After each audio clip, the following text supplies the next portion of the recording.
Hello বন্ধুরা, তোমরা সবাই কেমন আছো? একটা রান্না করতে করতে তোমাদের সাথে একটু গল্প করি। এটা কি বানাচ্ছি তোমরা পরে বলো দেখে।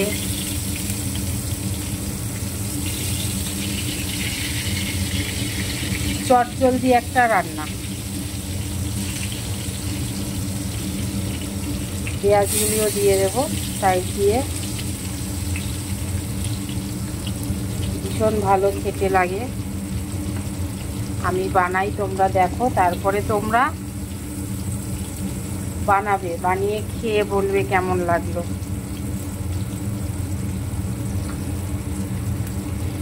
আমি লঙ্কাটাও সাইড থেকে দিয়ে দেব।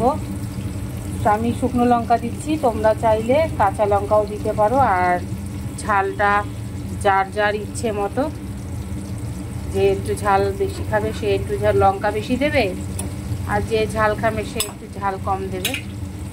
এটা যার যার ইচ্ছে মতো।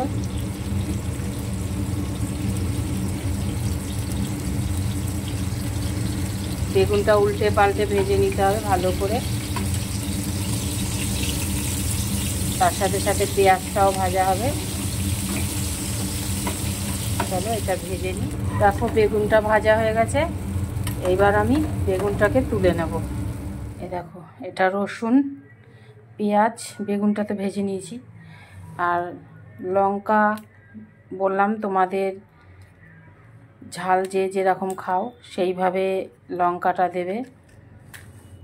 এইবার আমি লঙ্কা আর রসুনটাকে একটু আগে মেখে নেব।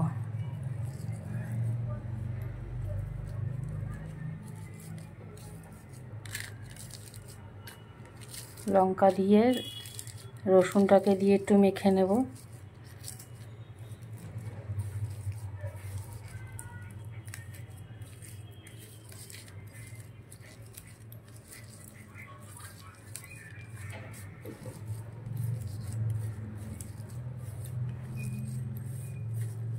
ঝটপট করা যায় এইটা রান্নাটা। পেঁয়াজটাকেও আমি একটু মেখে নিলাম।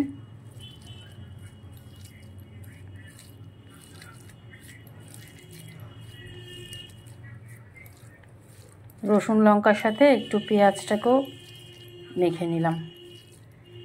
এবার বেগুনটাকে মাখবো। খুব গরম, বাবা ধোয়া উঠছে গো।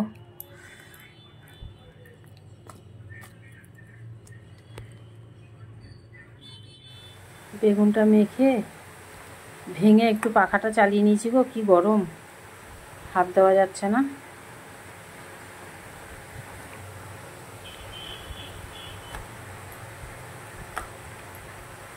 খুব গরম।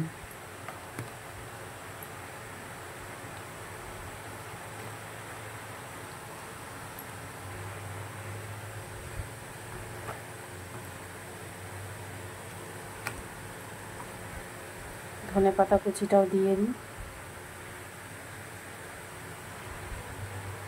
এর মধ্যে টমেটোও দেওয়া যায়, আমি টমেটোটা দিলাম না। তোমরা টমেটো দিয়ে নিতে পারবে। টমেটোটাও এরকম ভেজে নেবে বেগুনের সাথে।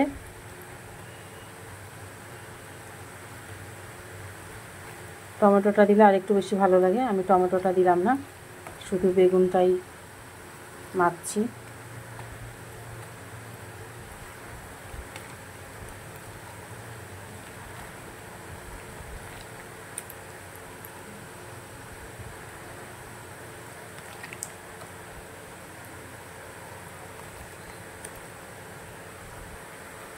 আমার মা কাকিমারা বলতো ভর্তা এরকম করে না মাখলে নাকি টেস্ট হয় না, তাই এরকম করেই মাখলাম।